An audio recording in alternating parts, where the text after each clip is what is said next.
Hi everyone, welcome back to Katarina's Garage. My name is Katarina and actually we're back here with this 77 Nova.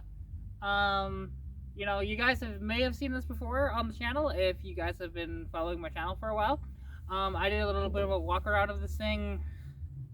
I think that was sometime last year. But now we're finally selling it. So yeah, let me give you guys another tour of this car and actually get the proper story of how this motor blew up. Because we finally cleaned it out and stuff like that, and it's kind of an interesting thing, which I do have it inside the car, so I'll show you guys. But first, let me show you guys under the hood and show you the what this thing has for motor, which I mean it's not much, but it's kind of cool. And also how you open the hood of one of these, if you don't know, is you reach up under here and there is a if I can find it, there it is. Right, and you pull this one to the side, or actually push that one down, then you pull it up. There we go. It's some work getting that thing up, but so if we take a look under here, you'll see the 250 inline 6, right? And yeah, it doesn't look too bad. This motor was actually freshly rebuilt, but unfortunately it has a giant hole in the block now, and that is due to the fact that you see it right down there.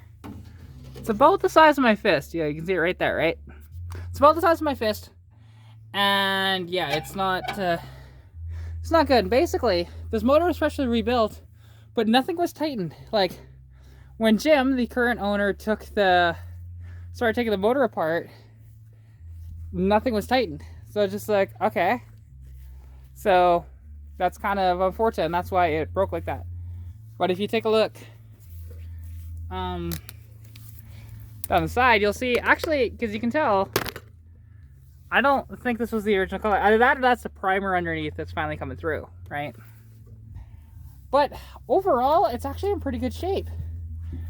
Like, nothing to really complain about too much. I mean, there is some rust. Like, the trunk does leak. You can see, sorry, a little bit of rust there.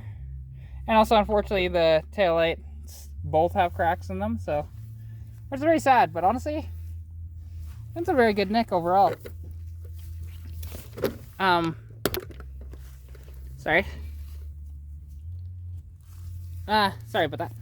Anyways, yeah, you can tell this recorder though will need a little bit of help, but other than that, this thing really does not have that much rust at all. If we take a look inside,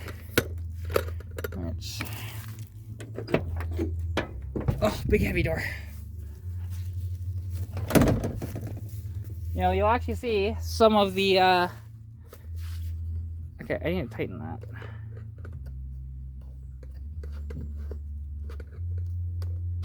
There we go. Apologies. So if you take a look at door panels, faded, but no tears or anything, and actually in pretty good nick. Both sides are like that. The seats have a little bit of tearing in them, but not too terrible. Like, I mean, yeah, you'd probably want to redo these seats. It reads on the odometer 82,363 miles. And overall, it's not too terrible. What's kind of cool though is, and I don't know why more cars didn't do this, because when you try to get into the back seat, right, the seat actually tilts so you can get in easier, right? It's quite nice that way. But in very decent nick overall. If we go to the trunk, I'll show you guys actually another spot where there's a bit of rust on this car. It's actually inside the trunk lid, which, let me set up the camera over here. Tilt that down. There we go.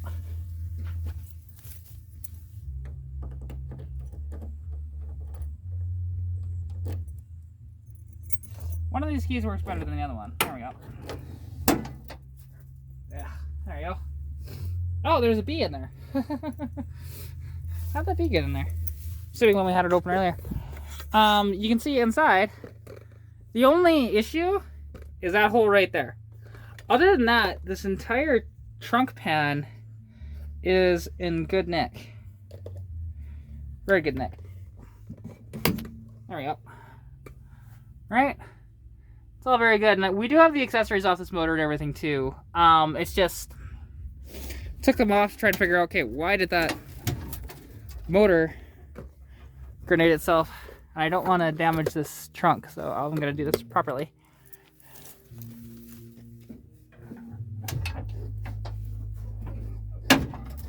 There we go.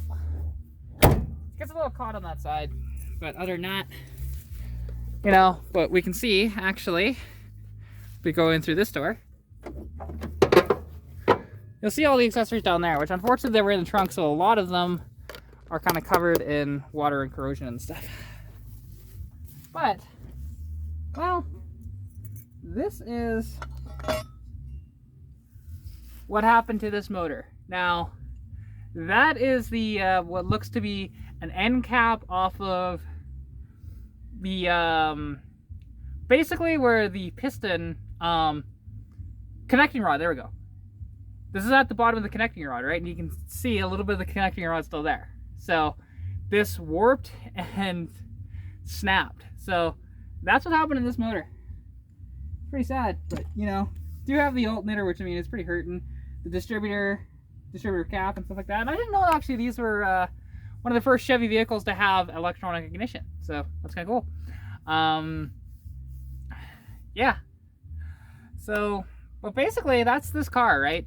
It's not much to look at, but the bones are actually quite good. I've been underneath this car. It's really not that bad at all.